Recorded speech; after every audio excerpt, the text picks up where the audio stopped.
You're listening to Soap Dirt, the latest in television entertainment news. Hi, Young and the Restless fans. So Phyllis Summers is MIA, and I'm worried that Ian Ward has her. It's Belinda from Soap Dirt, and let's talk about where she's gone, what she's up to, and whether a very bad man is holding her hostage. And hey, if you're not following us, please click subscribe. So this week, Daniel Romalotti and Summer Newman have a couple of conversations where they bring up their mom, Phyllis. The first mention was pretty funny when Summer was ranting about Claire Newman and Kyle Abbott, insisting she's not jealous, but still very clearly vexed that her ex is with another woman and she's salty about it. Daniel told Summer she was giving mom vibes, and that ticked her off. And I guess it depends on the mom, but on the rare occasions my husband has messed up and made the mistake of saying, "You're acting like your mom," I wanted to strangle him.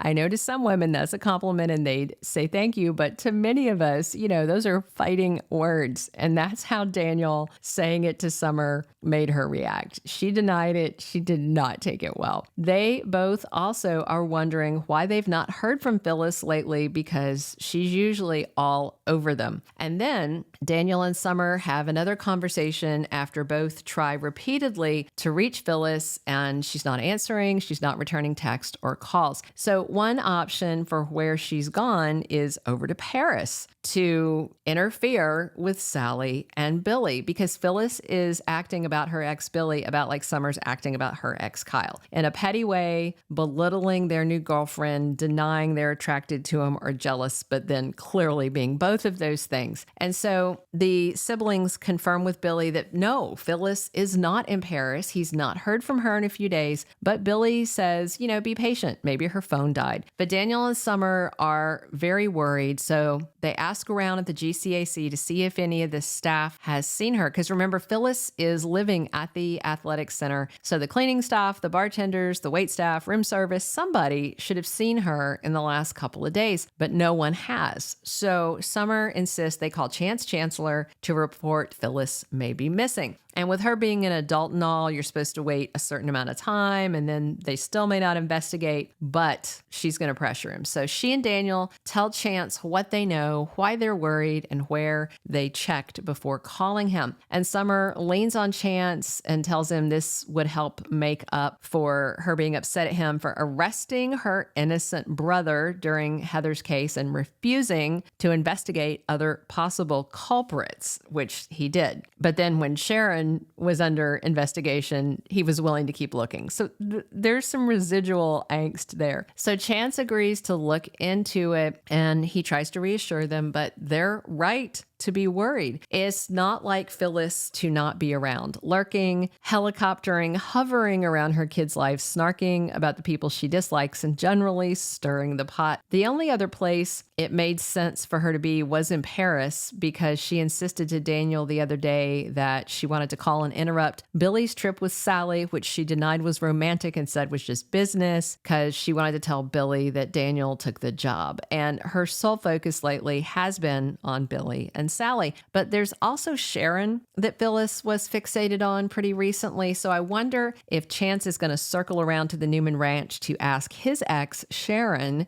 if she's seen or heard from Phyllis. We all remember Phyllis vowing to make Sharon pay if the law did not. And by the way, there is still a lingering spoiler for early 2025, which we're still in, that showrunner Josh Griffith gave us that hasn't happened yet. It said Phyllis and Sharon would be trapped together in a life or death situation where they had to put aside their long history of differences to help each other. So that's where I think Phyllis is at risk, and Sharon may join her soon. And the culprit in Phyllis's disappearance, I think, is going to turn out to be Ian Ward. We all know he's not dead. He woke up in the ambulance after Victor Newman shot him, and then Y&R announced Ray Wise had wrapped his run. But I don't believe it. CBS Daytime tries to pull stuff like this, fake killing somebody and then having the whole goodbye thing for the actor, only they're not really done at all. Bold and the Beautiful is really bad for this, and Josh Griffith might have been inspired to pull a similar move. We know Ian's alive,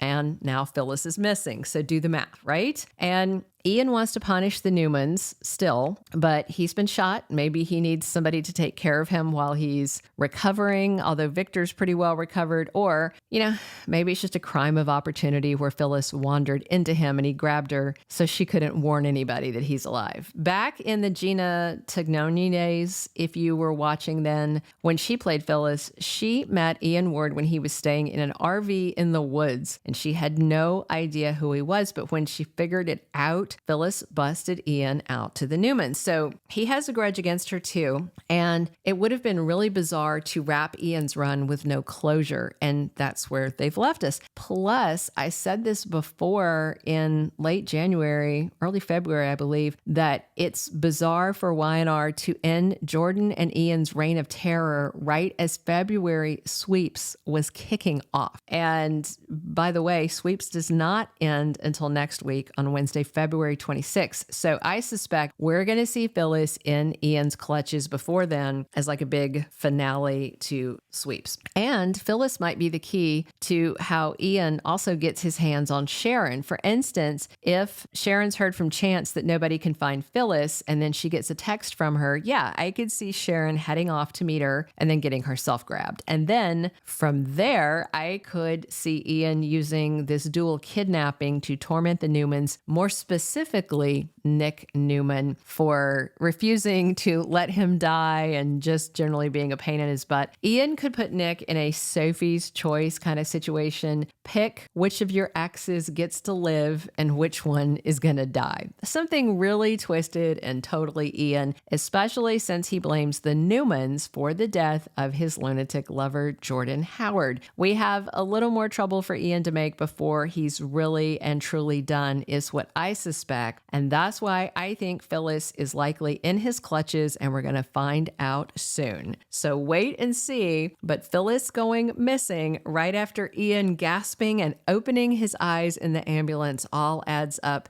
to another kidnapping and a plot that wasn't quite done for something that shouldn't have ended that early in February sweeps.